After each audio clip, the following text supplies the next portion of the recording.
إن الحمد لله نحمده ونستعينه ونستغفره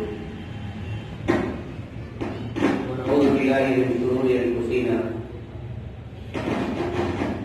وسيئات أعمالنا من يهده الله فلا مضل له ومن يضلل فلا هادي له وأشهد أن لا إله إلا الله وحده لا شريك له وأشهد أن محمدا عبده ورسوله يا أيها الذين آمنوا اتقوا الله حق تقاته ولا تموتن إلا وأنتم مسلمون يا أيها الناس اتقوا ربكم الذي خلقكم من نفس واحدة وخلق منها زوجها وبث منهما رجالا كثيرا ونساء واتقوا الله الذي تساءلون به والأرحام إن الله كان عليكم رقيبا يا أيها الذين آمنوا اتقوا الله وقولوا قولا سديدا يصلح لكم أعمالكم ويغفر لكم ذنوبكم ومن يطع الله ورسوله فقد فاز فوزا عظيما أما بعد فإن أصدق الحديث كتاب الله وأحسن الهدي هدي محمد صلى الله عليه وسلم وشر الأمور محدثاتها وكل محدثة بدعة وكل بدعة ضلالة وكل ضلالة في النار. أعوذ بالله السميع العليم من الشيطان الرجيم. بسم الله الرحمن الرحيم. الله الذي خلقكم من ضعف ثم جعل من بعد ضعف قوة ثم جعل من بعد قوة ضعفا وشيبا يخلق ما يشاء وهو العليم القدير. برادران اسلام، معزز حاضرین، بزرگوں اور دوستوں، انسان جب اس دنیا میں پیدا ہوتا ہے تو انتہائی کمزور بے رستوں کا ناکاواں اور لاغر ہوتا ہے. اپنی زندگی گزارنے کے لیے دوسروں کا محتاج ہوتا ہے اور پوری طرح دوسروں پر منحصر ہوتا ہے. حتیٰ کہ اس کے آگے اگر کھانا پانی رکھ دیا جائے تب بھی وہ اپنے ہاتھ سے کھاتی نہیں، منہ تک پہنچانے کے لیے بھی دوسرے کا محتاج ہے.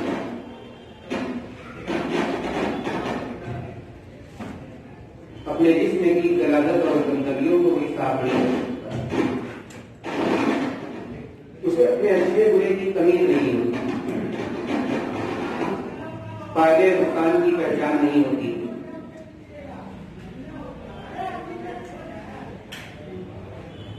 اور اس طرح سے اس کی زندگی کی شروعات ہوتی ہے. اسی کو اللہ نے فرمایا کہ اللہ خلقکم من ضعف، اللہ نے تمہیں انتہائی کمزور پیدا کیا. ثم جعل من بعد قوة ضعفا،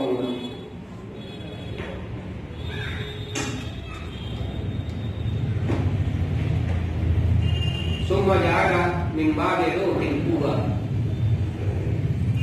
اور پھر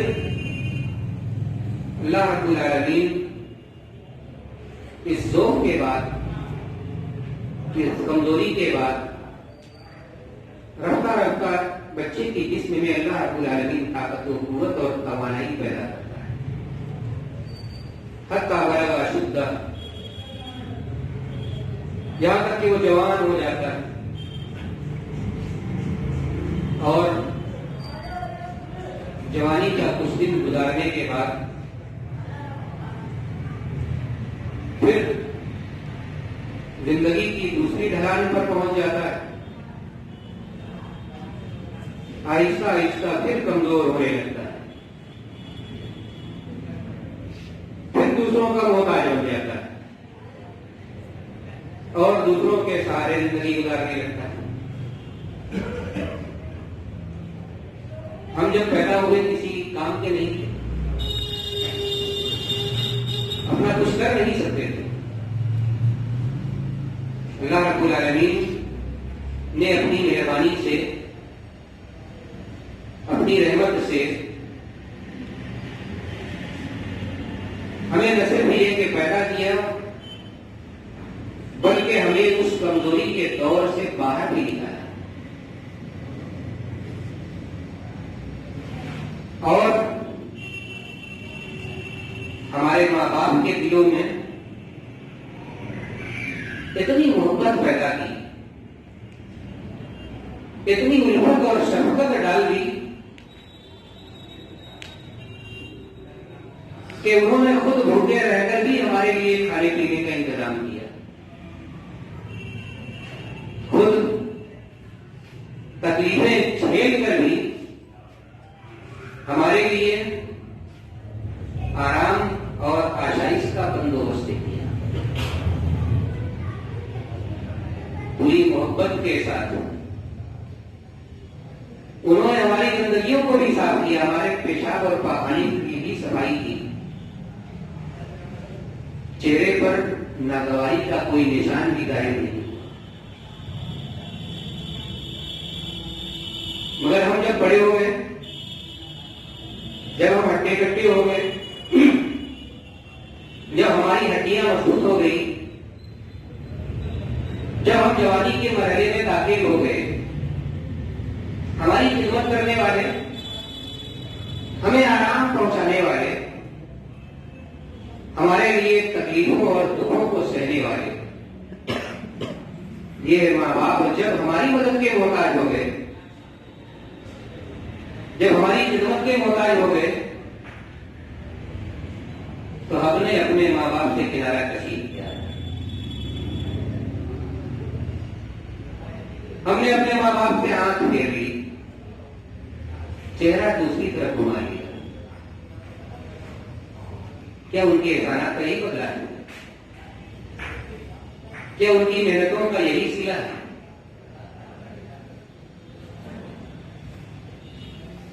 وہ ہماری کمزوری کے دنوں میں ہم سے محبت کرتے رہے اور ہم ان کو غصہ دکھا رہے ہیں، لال پیلے ہو رہے ہیں، انہیں گالیوں سے نواز رہے ہیں۔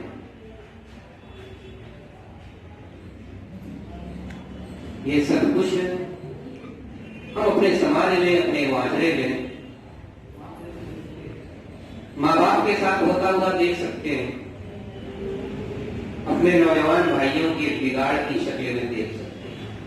یہ ہو رہا ہے۔ حالانکہ قرآن کریم میں اللہ رب العالمین نے فرمایا وَبِالْوَالِدَيْنِ إِحْسَانًا، احسان کا بدلہ احسان سے دو۔ تم پر صرف ماں باپ کا احسان نہیں ہے، بھائیوں کا احسان ہے، بہنوں کا احسان ہے، رشتے ٹوٹنے والوں کا احسان ہے، پاس پڑوس والوں کا احسان ہے۔ جو تمہارے ماں باپ سے دشمنی کرتے تھے وہ بھی تم سے محبت سے پیش آتے، یہ اللہ کا احسان ہے۔ ان دشمنوں کے دلوں میں بھی تمہاری محبت اللہ نے ڈالی، اور ان احسانات کو بھول جانا یہ بڑی ستم زدگی ہے، بڑا ظلم ہے اور نوجوانوں کی بہت بڑی نالائکی ہے۔ اللہ نے فرمایا کہ وَبِالْوَالِدَيْنِ إِحْسَانًا، والدین کے ساتھ احسان کرو، احسان نہیں بلکہ خوب زیادہ احسان کرو، جتنا احسان انہوں نے کیا اس سے بڑھ کر احسان کرو۔ انہوں نے تو برسوں تمہاری زندگیوں کو صاف کیا ہے، 2-4 دن ان کی زندگیاں صاف کرنا پڑے تو 4-5 بھائی مل کر، 4-5 بہنیں مل کر پریشان ہو جائیں، نجات اور گل خلاصی کی دعا مانگنے لگتے ہیں۔ یہ ماں باپ کے احسان کا صلہ ہے، یہ ماں باپ نے ہمارے ساتھ جو محبت کا برتاؤ کیا ہے، کیا یہ اس کا بدلہ ایسا ہی ہونا چاہیے۔ وَبِالْوَالِدَيْنِ إِحْسَانًا، والدین کے ساتھ احسان نہیں، خوب زیادہ احسان کرو۔ نبی کریم صلی اللہ علیہ وسلم سے پوچھا گیا کہ ای العمل احب الی اللہ، سب سے محبوب کام اللہ کے نزدیک کون سا ہے، سب سے اچھا کام؟ تو آپ نے فرمایا کہ الصلاۃ علی وقتہا، الصلاۃ علی وقتہا، وقت پر، وقت کی پابندی کے ساتھ نماز پڑھنا، یہ سب سے اچھا کام ہے۔ اس سے اچھا کوئی اور کام ہو ہی نہیں سکتا۔ اس اچھے کام میں اگر کوئی لگا ہوا ہے تو اس کا مطلب اچھا ہے، وہ آدمی بھی اچھا ہے۔ اچھا کام کرنے والا آدمی اچھا ہی ہوتا ہے۔ اور اگر اس کام میں کوئی نہیں لگا ہے، اس کام سے اس کو لگاؤ نہیں ہے، انسیت نہیں ہے، تعلق نہیں ہے، رابطہ اور وابستگی نہیں ہے، اس کا مطلب یہ کہ وہ انسان اچھا نہیں ہے۔ جب اس کو اچھا کام اچھا نہیں لگتا تو انسان اچھا کیسے ہوگا؟ الصلاۃ علی وقتہا، نوجوان اگر اس کام میں لگا ہوا ہے تو اس کا مطلب اچھا ہے، اچھا نوجوان۔ نوجوان اگر اس کام سے ہٹا ہوا ہے، دور دور ہے، بھاگا ہوا ہے، اس کا مطلب وہ نوجوان اچھا نہیں ہے۔ مسجد سے لگا ہوا نوجوان آپ کو چوری کرنے والا، ڈاکہ زنی کرنے والا، لوٹ مار کرنے والا، قتل و غارت گری کرنے والا، جنگلی پر وحشت اور بربریت کا مظاہرہ کرنے والا نوجوان نہیں ملے گا۔ یہ نماز انسان کے سلوک کو، انسان کے مزاج کو، انسان کے برتاؤ کے، انسان کے تعلقات کو، انسان کے اخلاق اور سماعت کو سکھا ہے۔ ان الصلاۃ تنہی عن الفحشاء والمنکر، نماز انسان کو برائیوں سے روکتی ہے، منکرات سے روکتی ہے۔ نوجوانوں کو سدھارنے کے لیے ضروری ہے کہ مسجد سے ان کو جوڑا جائے۔ نوجوانوں کی اصلاح کے لیے ضروری ہے کہ ان کو نمازوں کا پابند بنایا جائے۔ ہم نے اپنے بچوں پر جو احسان کیا ہے، اس احسان کو بچے نہ بھول جائیں، اس کے لیے ضروری ہے کہ آپ ان کو مسجد میں ساتھ میں لے کر آئیں۔ نہیں لے کر آئیں تو بھول جائیں گے، بگڑ جائیں گے، راستے سے ہٹ جائیں گے، اس کا خمیازہ آپ کو خود ہی بھگتنا ہوگا۔ اسی لیے نبی کریم صلی اللہ علیہ وسلم نے فرمایا کہ مروا اولادکم بالصلاۃ وہم ابناء الصبی، بچے 7 سال کے ہو تبھی سے انہیں نماز پڑھنے کا حکم دو، تبھی سے ان کو نماز پڑھنے کے لیے کہو۔ نبی کریم صلی اللہ علیہ وسلم کے بچے حضرت حسن اور حسین وغیرہ ابھی چل پھر بھی نہیں سکتے تو ان کو لے کر مسجد میں آتے، گود میں لے کر نماز پڑھتے تھے، کندھے پر بیٹھا کے نماز پڑھتے تھے۔ خطبہ دینے کے لیے آتے تو ساتھ میں لے آتے تھے، بغل میں ممبر پر بیٹھا دیتے تھے، تاکہ مسجد سے ان کو ڈر نہ لگے، ویسا نہ ہو۔ مسجد میں آنے میں ان کو شرم اور حیا نہ محسوس ہو، ان کا جڑاؤ اور تعلق رہے۔ بچپن میں نماز بہت بھاگ رہی ہوتی بچوں پر، یہ بالغ ہونے کے بعد پڑھتے ہوتی ہے۔ جب انسان بلوغت کے مرحلے کو 15 سال کی عمر میں عام طور پر پہنچتا ہے، اس کے بعد یہ نماز پڑھتے ہوتی ہے۔ لیکن اس کی اہمیت اتنی زیادہ ہے کہ نبی کریم صلی اللہ علیہ وسلم نے فرمایا کہ بچوں کو 7 ہی سال میں نماز پڑھنے کا حکم ہے، 7 سال نماز پڑھنے کے لیے لے آؤ، تاکہ یہ نماز ان کی گھٹی میں پڑ جائے، ان کی عادت کا حصہ بن جائے، نماز کے بنا ان کو چین ہی نہ آئے۔ مروا اولادکم بالصلاۃ وہم ابناء الصبی، نماز پڑھنے کا حکم دو جب بچے 7 سال کے ہوں۔ وَاضْرِبُوهُمْ عَلَيْهَا وَهُمْ أَبْنَاءُ 10 كَانَ يَأْمُرُ أَهْلَهُ بِالصَّلَاةِ وَالزَّكَاةِ وَكَانَ عِندَ رَبِّهِ مَرْضِيًّا۔ اللہ رب العالمین نے انبیاء علیہ السلام کے بارے میں فرمایا، بالخصوص حضرت اسماعیل علیہ السلام کے بارے میں فرمایا کہ کان یامر اہلہ بالصلاۃ، وہ اپنے اہل و عیال کو، بیوی بچوں کو نماز پڑھنے کا حکم دیتے تھے۔ ہمارا نماز پڑھنے کا کافی نہیں ہے، ہم نماز پڑھ رہے ہیں، گھر والوں کو نماز پڑھوانے ہماری ذمہ داری ہے. بیوی بچوں کو بھی نماز کا پابند بنانا یہ بھی ہمارا ہی کام ہے. کان یامر اہلہ بالصلاۃ والزکاۃ وکان عند ربہ مرضیہ. تو نبی کریم صلی اللہ علیہ وسلم نے فرمایا کہ اپنے بچوں کو نماز پڑھنے کا حکم ہے جب وہ ابھی 7 سال کے وَاضْرِبُوهُمْ عَلَيْهَا وَهُمْ أَبْنَاءُ 10. اور جب بچے 10 سال کے ہو جائیں اور تمہارے کہنے سے نماز نہ پڑھیں تو انہیں مارو, انہیں سزا دو, مار مار کے ان کو نماز کا عادی بناؤ. نماز کی اس قدر تاکید ہے اور اتنی اہمیت ہے تاکہ ہمارے بچے بگڑنے نہ پائیں, تاکہ ہمارے بچے لائن سے ہٹنے نہ پائیں, بے لائن نہ ہو جائیں. نماز کی لائن سے ہٹ جائیں گے بالکل بے لائن ہو جائیں.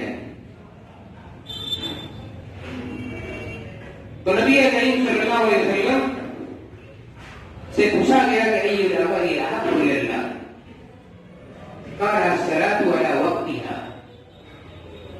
تو آپ نے فرمایا کہ نماز کو وقت پر ادا کرنا, منمانے طریقے سے نہیں. نماز کا وقت اللہ نے مقرر کر دیا ہے.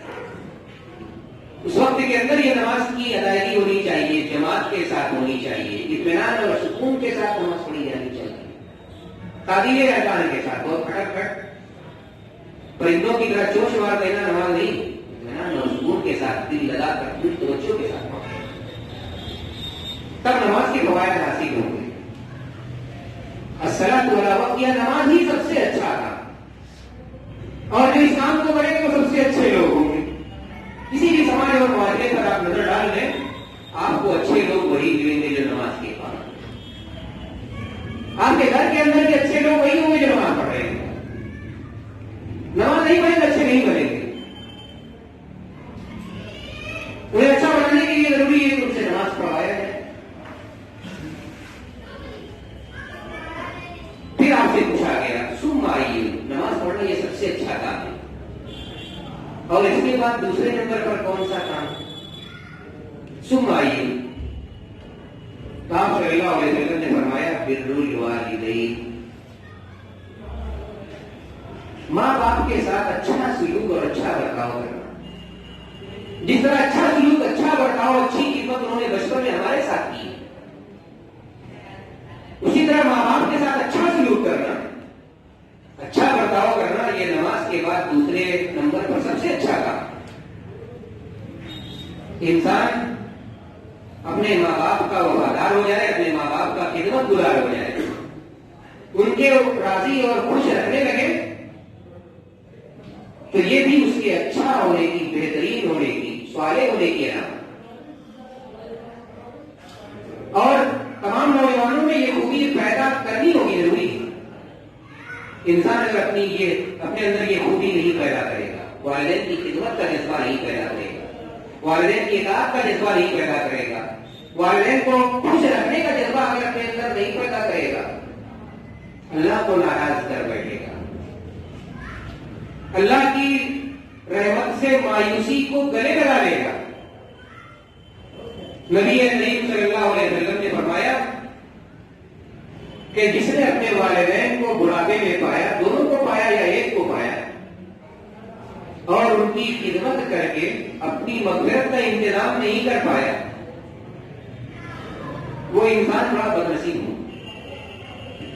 اللہ رب العالمین کی رحمت سے محروم انسان. ماں باپ کی انسان خدمت کرتا ہے, اللہ رب العالمین کی رحمت کا اپنے آپ کو مستحق بنا لیتا ہے. اور جب انسان ماں باپ کی خدمت نہیں کرتا, اللہ کی رحمتیں اس سے دور ہو جاتی ہیں. رضا الرب فی رضا الوالد وسخط الرب فی سخط الوالد. اللہ کی رضا ماں باپ کی رضا میں ہے, اور اللہ کی ناراضگی ماں باپ کی ناراضگی میں. قرآن کریم میں اللہ رب العالمین نے فرمایا اما یبلغن عندک الکبر احدهما او کلاهما فلا تقل لهما اف ولا تنهرهما. جب بچے اما یبلغن عندک الکبر او کلاهما فلا تقل لهما اف, جب ماں باپ بڑھاپے کو پہنچ جائے, دونوں پہنچ جائے یا تو انہیں اوہ نہ کہو،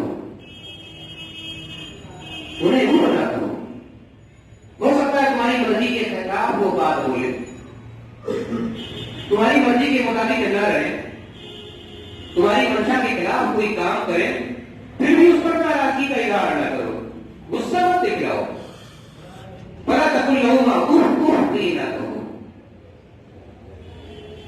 فلا تقل لهما اف ولا تنهرهما، اور انہیں ڈانٹو اور جھڑکو نہیں. وقل لهما قولا کریما، اور ان سے شریفانہ انداز میں گفتگو کرو،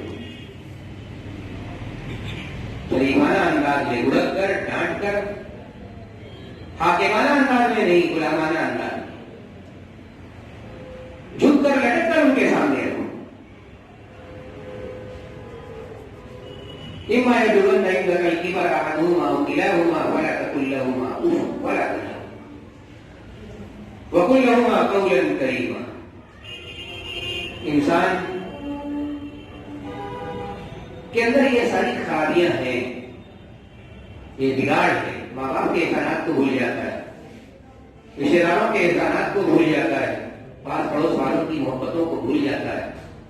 جب طاقت اور قوت کو پہنچتا ہے، جوانی کو پہنچتا ہے، تو سب کو اوپر دکھائی رکھتا ہے، سب سے اینٹ کے رہتا ہے، سب سے تعلقات کو خراب کر دیتا ہے، سب سے گالی گلوچ کرتا ہے، الٹا سیدھا بولتا ہے. یہ سب کیوں کرتا ہے؟ یہ بگاڑ اس کے اندر کہاں سے آتا ہے؟ یہ بگاڑ اس لیے آتا ہے کہ اس کے پاس دین کا علم نہیں ہے، علم ہی نہیں ہے، شریعت کی جانکاری نہیں ہے. ماں باپ نے اسے صحیح تربیت نہیں دی، اس کے بگاڑ میں ماں باپ کا عمل کر رہے، دین کی معلومات اس تک پہنچائی ہی نہیں، علم سے، علم شریعت سے اس کو جوڑا نہیں ہے، دین سے اس کو جوڑا نہیں ہے، مسجد سے اس کو جوڑا نہیں ہے. اس کے بگاڑ میں چونکہ یہ کردار ماں باپ نے ادا کیا ہے، اس لیے ظاہر اس کی اصلاح بھی بھوگ رہے ہیں، ان کی اصلاح نے بھوگی. انسان کی بگاڑ کی بہت بڑی وجہ، بلکہ سب سے بڑی اور بنیادی وجہ یہی ہے کہ انسان کے پاس علم نہیں ہے، شریعت کا علم نہیں ہے، شریعت کی جانکاری نہیں ہے، دین کی معلومات نہیں ہے، دین کی معلومات ان تک پہنچائی نہیں گئی، دین کی محبت ان کے اندر پیدا نہیں کی گئی، دینی ماحول کو بڑی بات کیا ہے. انسان نہ دین پڑھے، نہ دین سیکھے، نہ دینی ماحول کو دیکھے، دینا کیسے بنے گا؟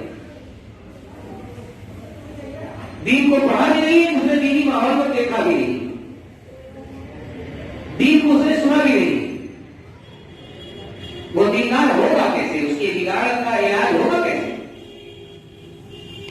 جب بگاڑ کی اصل وجہ علم میں نہ ہونا ہے تو ظاہر ہے سدھار اور علاج اور دوا یہی ہے کہ وہ علم سیکھے، شریعت کا علم سیکھے، شریعت سے جڑے، دین کی معلومات حاصل کرے، کتابوں کے ذریعے معلومات حاصل کرے. موبائل ہاتھ میں ہے، دنیا اس سے سیکھتا ہے، دین بھی سیکھے، دین بھی سیکھ سکتا ہے، اسی سے دین سیکھے. دین کے مراکز ہے یہ مدارس اور مساجد، مراکز ہے، مراکز سے جڑے، یہاں دینی ماحول قائم کرے، سماج کا اور معاشرے کا دیے بڑھے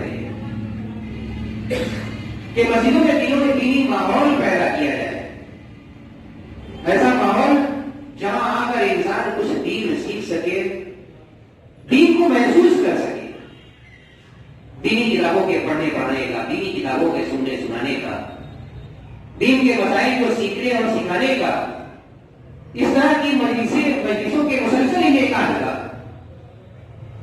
اور ان مجلسوں سے لوگوں کو جوڑنے کا اہتمام کیا جائے، پروگرام بنایا جائے، تب دینی بیداری آئے، تب لوگوں کے اندر دینی جذبہ جاگے گا، تب موجودہ بگاڑ کا علاج ہوگا.